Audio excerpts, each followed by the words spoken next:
Olá, sejam bem-vindos a mais um programa Argumentos. E hoje, como é de costume nesse programa, e você já está cansado de saber disso, eu recebo mais uma pessoa especial que se destaca na região, Santa Maria e toda a região. Moisés Silveira de Menezes, escritor, oficial da Brigada aposentado, e há poucos meses atrás ele veio aqui e nos contou uma bela, todo o projeto que ele estava lançando, que é o Perfis Biográficos de São Pedro do Sul, agora no seu volume número 2, com 680 páginas. 680 páginas, para vocês verem a grandiosidade dessa obra. Está aqui em minhas mãos, depois o Moisés vai explicar sobre isso. É um projeto fantástico. Tu vê São Pedro, uma cidade bem menor em relação a Santa Maria, mas não quer dizer que não tenha tantas histórias. Lá é forte a etnia alemã, né? Então tem histórias muito interessantes. Então e o projeto que ocorreu agora em julho, no início de julho, foi um sucesso absoluto. Então, Moisés, seja bem-vindo, obrigado por atender o pedido da nossa produção. Obrigado, Belinazzi, eu agradeço a oportunidade. Tá, tuas mãos. E esse livro coroa um trabalho de um tempo que nós começamos há uns 3 anos, na prática, mas o sonho é mais antigo, né? Sim. Então, esse volume 2, ele saiu um pouco além do número de páginas que nós havíamos projetado, justamente para aproveitar o material que as pessoas vão nos passando, né? O primeiro volume saiu com 340 e poucas páginas, e o segundo saiu com o dobro. Dobrou, né? Dobrou, exatamente. Exatamente, dobro. E o terceiro já tem coisa andando, né? Já tem pesquisa sendo feita, porque é um projeto que eu apenas coordeno. Sim. E escrevo alguns artigos dentro do livro sobre pessoas, sobre famílias, biografias coletivas, biografias individuais, alguma situação histórica. Por exemplo, nesse volume eu trago um artigo sobre o início do processo de ensino, da implantação do ensino em São Pedro do Sul, né? Então, esses artigos desse tipo, todos eles são bem-vindos. As pessoas não são obrigadas a participar da Casa do Poeta. Sim. A única coisa que queiram escrever e que queiram contribuir e queiram ver uma história bem trabalhada, bem cuidada, e assim se resgata a história da cidade a partir das pessoas, porque uma cidade, na realidade, uma aldeia, né, para utilizar uma expressão mais literária, ela é feita por pessoas, né? Exatamente. E é essa história que nós estamos resgatando, porque nós temos sempre a história oficial, mas nós temos uma história mais humana, que corre subjacente, às vezes, à história oficial, quando não lado a lado, mas no mínimo subjaz a esse processo histórico oficial. E é isso que nós queremos trazer, até partindo de na África tem um adágio popular, um ditado que diz que quando um velho morre, queima-se uma biblioteca, né? Isso. E o que nós estamos tentando é salvar as bibliotecas antes que elas queimem e resgatar aquelas que queimaram dos escombros, trazer alguma mensagem nova, alguma... Moisés, só para facilitar a compreensão do nosso telespectador, tu falou dos autores que, né, pode escrever, não necessariamente sejam participantes da Casa do Poeta São Pedro ou da Casa do Poeta Santa Maria ou qualquer outra entidade. Nessa edição, quantos autores estão efetivamente?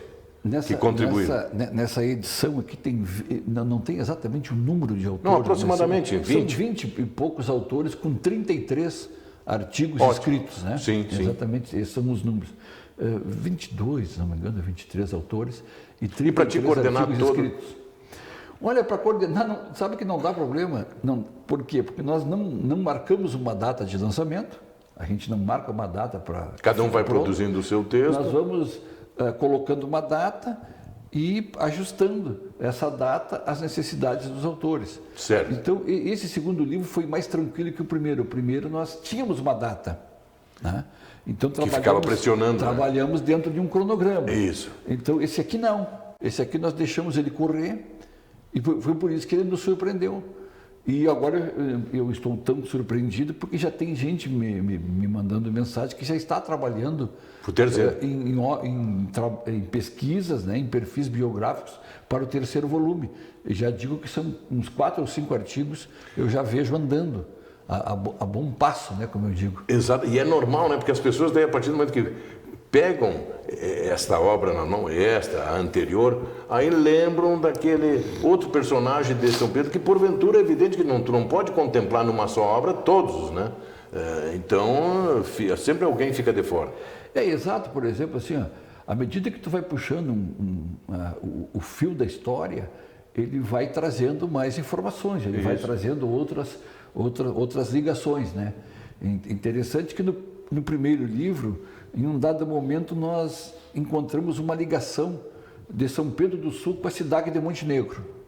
Bueno, de repente nós vamos estudar um pouquinho mais e nos damos conta que essa ligação é muito mais forte que se imaginava. Já no segundo volume, justamente fica muito forte a ligação, no início do ensino de São Pedro, é muito forte a ligação com a cidade de Montenegro. E depois nós vamos descobrir que a cidade de Montenegro tinha uma escola muito boa, de formação de professores, chamado Colégio Elementar, né? Muito forte, uma escola muito... Sim. E perto da capital também, uma cidade, né? E de repente famílias que vêm para São Pedro do Sul, então, vendo a dificuldade de professores por ali, começam a lembrar da sua cidade de origem, obviamente, dos seus amigos, dos seus contatos, e começam a trazer. Então vem um grupo muito bom de professores da cidade de Montenegro. E depois outras instituições da cidade também acabam recebendo essa influência desse grupo que vem de Montenegro, que é um grupo predominantemente açoriano, com algumas pessoas... E ligados na educação. Exato. Não só na educação, empreendedores, certo, né? Certo. Também. E alguns de origem alemã, mas ele predominantemente mais forte de origem açoriana. Bom, né? Bom. São Pedro tem um núcleo italiano, bem considerável, um núcleo de origem alemã, bem considerável, e um núcleo maior de origem lusa, né? De origem açoriana, que é o predominante, mas não é um predomínio tão grande, digamos que possa ser isso 50, 25, 25. 50 de origem lusa, né? E 25 italiano e alemão. Né? Então é uma cidade bem característica. Mas é engraçado essas características, porque São Pedro, embora tenha o núcleo italiano, eu sei que é forte, mas o que fica mais transparente é o alemão, né? Para São Pedro. Para São Pedro, sim. Para São Pedro, claro. Porque o italiano, me parece que, de um dado momento do processo histórico, ele ficou mais na colônia. Né? Ficou. Mas veja bem assim, ó, um dos grandes nomes de São Pedro do Sul, é o Fernando Ferrari. Sim. Que é italiano. Que nós temos no primeiro volume um breve perfil biográfico do Fernando Ferrari e do seu pai, do Tito Livio Ferrari. Né? Então, um outro nome fortíssimo da cultura alemã, por exemplo, em São Pedro, Lindolfo Wagner. Então já temos dois expoentes de duas etnias. Né? Exatamente. E aí nós teríamos... Que em 1915 ele fez o primeiro jornal. O primeiro jornal, um jornal marcante. Marcante. Né? Um jornal de uma qualidade. Influência política, um né? homem envolvido com cultura, um personagem incrível da cidade, o Lindolfo Wagner. E aí nós teríamos um terceiro personagem de origem lusa, além do pioneiro que doou as terras para a cidade, o Crescêncio Pereira, já mais recente, daí, com a cidade formada, o Coronel Turíbio Gomes, que foi um dos personagens que eu tive o prazer de trabalhar nessa edição agora. Então, mais ou menos no século passado, digamos assim, sobressai-se em São Pedro do Sul 3 grandes homens. Sim. Turíbio Gomes, Fernando Ferrari, Lindolfo Wagner, um de cada etnia. Exatamente. Isso dá uma ideia. E outro que ele é de São Pedrense, mas tem forte influência em Santa Maria, que eu tive o prazer de escrever sobre ele, o professor Xavier. O professor Xavier, né? Da Rocha também. Que foi um dos melhores prefeitos de Santa Maria. Mais outro nome de origem. É luso, né? O professor Xavier, o ministro Xavier da Rocha, embaixador do Brasil na Alemanha, prefeito de Santa Maria, né? Ele é de origem lusa, é filho do coronel Justo José da Rocha e neto do célebre coronel Farroupilha, que lutou na Revolução Farroupilha e na Guerra do Paraguai, aliás, o coronel José da Rocha Vieira, que fez muita história em Dilermando, ali no Filipinho. foi proprietário da estância do Filipinho e teve um hotel há quase 100 anos. Ele já tinha um hotel em movimentado de Aguiar, que era um vilarejo, né? Sim, sim. E ele que doou terras ali para que se construísse, providenciasse a estação férrea, coisas assim. Para estimular o crescimento. Exatamente, é o avô do Dr. Xavier da Rocha. Xavier, que é o nosso então, prefeito. são os nomes fortes, né, que impulsionam uma cidade e que a cidade tem que se apropriar desses nomes, que é a apropriação da sua cultura, né, desse bem imemorial, né, desse patrimônio imemorial que uma cidade tem, Sim. que são os seus nomes. E aquilo que tu falou no início, tu estava falando aquilo que tem um adágio lá na África, que quando morre um antigo, a biblioteca se perde e tal, e daí tu vê as ligações, né? As ligações das pessoas com os seus contemporâneos e com a cidade, né? Tu falou de Montenegro, Santa Maria. Sim, né? exatamente. Entendeu? Então isso aí é muito importante, isso é gratificante, né? Claro. Essa riqueza histórica. São Pedro era distrito de Santa Maria. Exatamente. Um distrito bastante forte, pujante, né? Então, tanto que de repente o filho do ex-ator lá, do Coronel Justo, acaba sendo um intendente de Santa Maria e se projeta nacionalmente a partir da Revolução de 30 ao ponto de ser embaixador do Brasil, né? Então, o Xavier da Rocha. Então, ver o que a cidade gerou para o país, inclusive, né? A contribuição que São Pedro do Sul dá para o Brasil. Então, quero dar parabéns, tu é um dos organizadores, mas é promoção também da Casa do Poeta de São Pedro. A Casa do Poeta é a entidade que está por trás, exatamente, né? de toda essa... Porque isso aí eu acho... A gente conhece literatura, mas isso é de uma riqueza tão grande. E não são todas as cidades que têm um produto, uma obra dessa magnitude, né? Exatamente. Pode ver.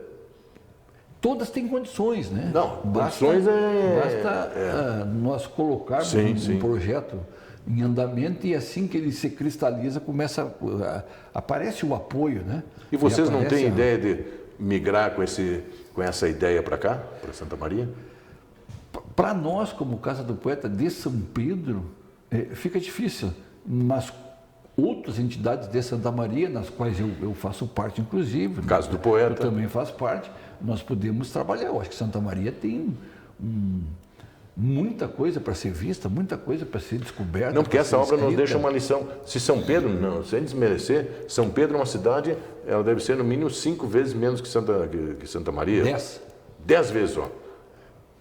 Entendeu? Já produz essa riqueza cultural, essa riqueza de histórias, de vida. Imagina Santa Maria. Né? Santa Maria tem muitas coisas que nós teríamos, que tem episódios célebres, né? Tem, claro. Tem pessoas... veja aqui, nós temos aí no teatro o Edmundo Cardoso, que o Procópio Ferreira tem lá, o Expoente Nacional vinha aqui visitá-lo. Exatamente. Lembra? O próprio Felipe de Oliveira, que é um poeta que ele poucas pessoas, talvez fora daqui, se dão conta que ele é de Santa Maria. Exatamente. Né? O Dalte, que era tio do Felipe, historiador, cronista, João Belém, o Romeu Beltrão. O Romeu Beltrão era um médico que historiador, escreveu a obra mais importante da região São Martinho e Santa Maria, quando faziam parte os dois municípios, quando São Martinho era distrito, né? Então essa cronologia histórica do Romeu Beltrão, Santa Maria e São Martinho é uma obra de um peso incrível, maravilhosa. Não tem como fazer nada relativo a Santa Maria sem olhar essa obra. Exatamente. do Romeu Beltrão. Mas vamos continuar esse papo agora no segundo bloco. Eu peço 1 minuto e nós já voltamos.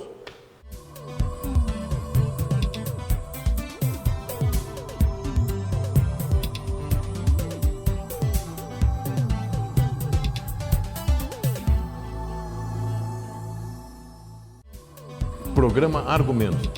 Apresentação Carlos Alberto Belinazzo. Apoio cultural Dr. Caio César Gomes, especialista em psicoterapia, mestre em saúde mental e doutor em práticas sociais. Olá, sejam bem-vindos ao segundo bloco do programa Argumentos.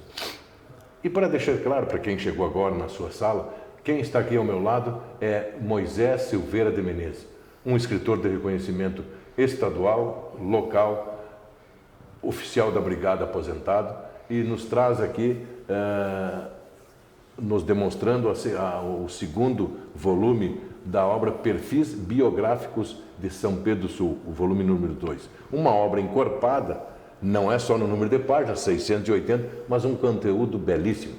E nós terminamos o primeiro bloco falando de toda essa riqueza histórica de São Pedro, evidente que é aqui, mas do que as cidades em geral têm. Agora o Moisés vai nos brindar falando da emoção que foi o dia do lançamento desse segundo volume. Olha, foi Normalmente os eventos nossos lá em São Pedro do Sul, eles são bem grandes, né? E bem prestigiados. Eles são muito bem prestigiados por conta disso. Então nós conseguimos reunir em pleno mês de julho 180 pessoas. Uma noite fria. Uma noite fria, né? E tivemos o prazer de ver pessoas que viajaram 2.000 quilômetros, né? O escritor que veio de mais longe, de onde? O escritor de mais longe, ele veio de Campo Grande. Embora ele seja gaúcho, seja da região, ele mora parte do tempo em Campo Grande, no Mato Grosso, e parte do tempo em Passo Fundo, que era o presidente da Academia Passofundense de Letras, o Odilon Aires. Que legal. Aires Garcês, que é de família antiga aqui da região, inclusive de São Pedro. E escreveu justamente sobre a família dele, que são dos antigos sesmeiros, logo depois da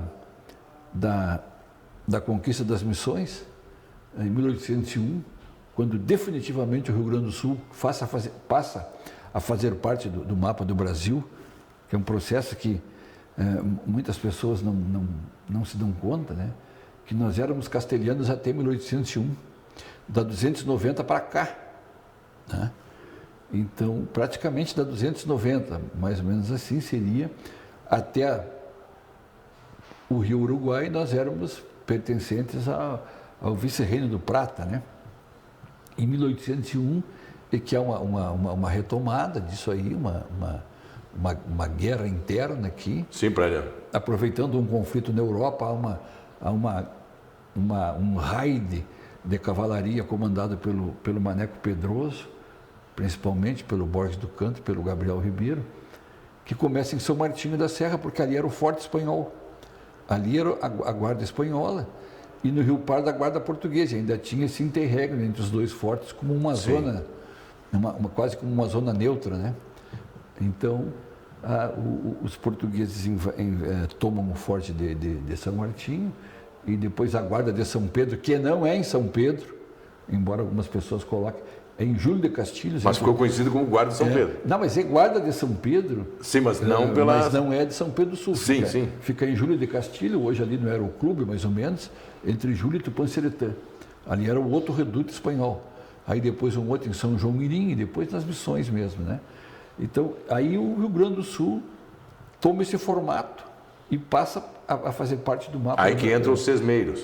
E aí começa, nessa região tomada dos espanhóis, obviamente que o rei de Portugal começa a conceder terras para arrecadar. Claro. Para a produção e para impostos. E naquela região de São Pedro, então, se estabeleceram ali várias famílias de origem açoriana, Dias Gonçalves, Menezes, e o Odilon vem de um núcleo desses Dias Gonçalves com os Menezes, né? E ele escreveu justamente a história desses pioneiros, sim. Da família dele, um pouco da oralidade. Um bisavô, um trisavô dele, deve ser. Tetravô, da oralidade da família. Isso. E umas histórias muito interessantes, porque foi um daqueles sesmeiros da família do Odilon Aires, que,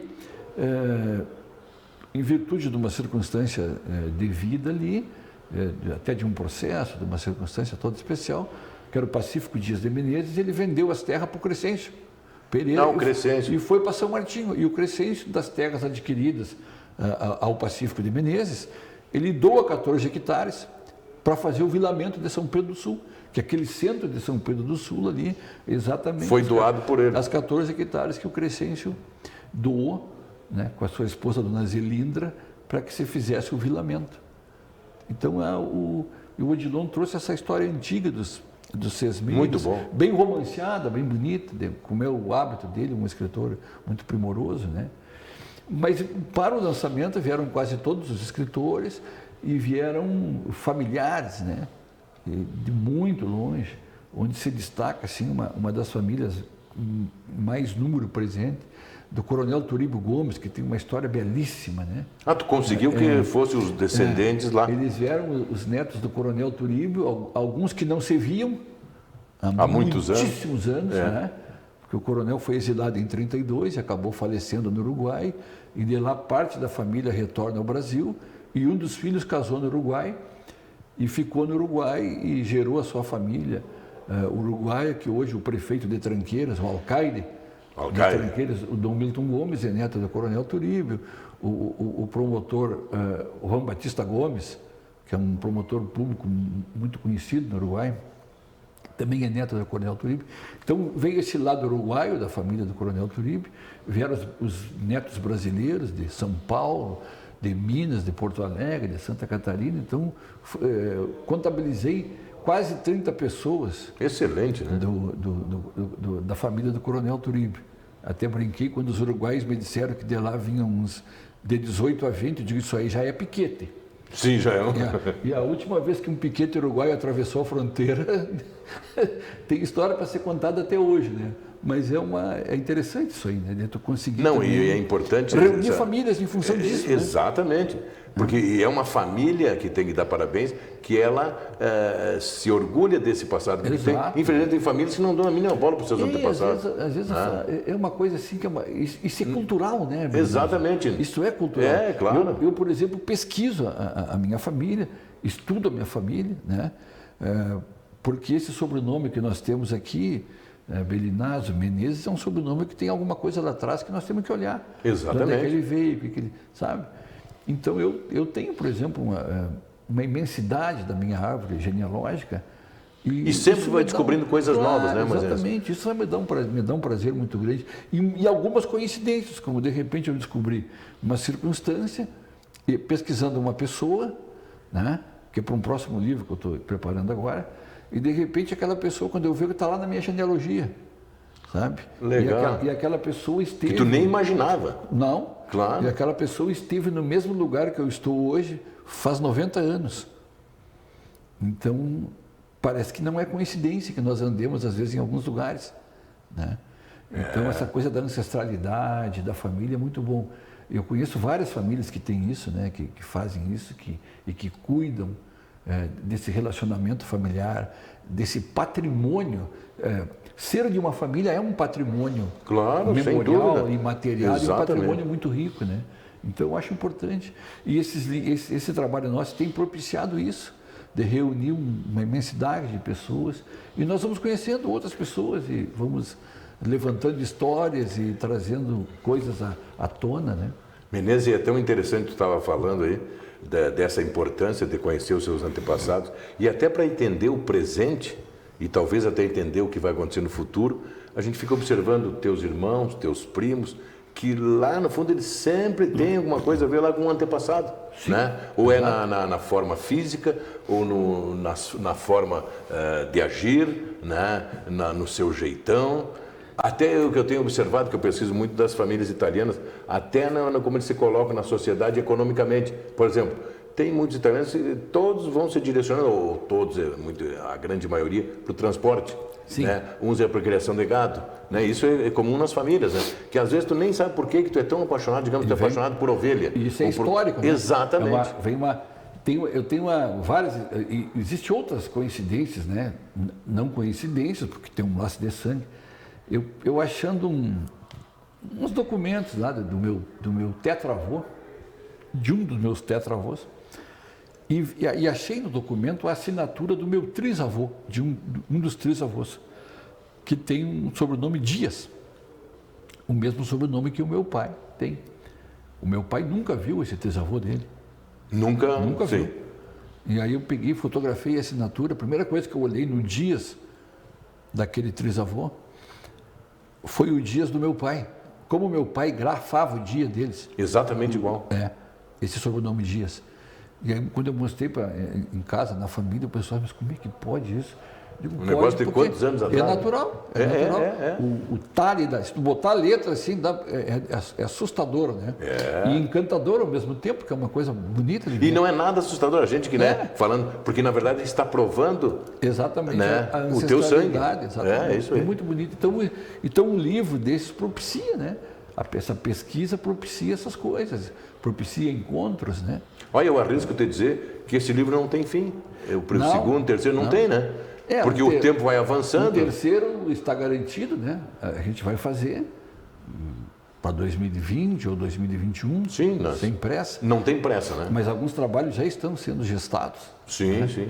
E aí nós vamos ver agora o que tem pela frente. Eu tenho mais um trabalho meu individual para outubro, né?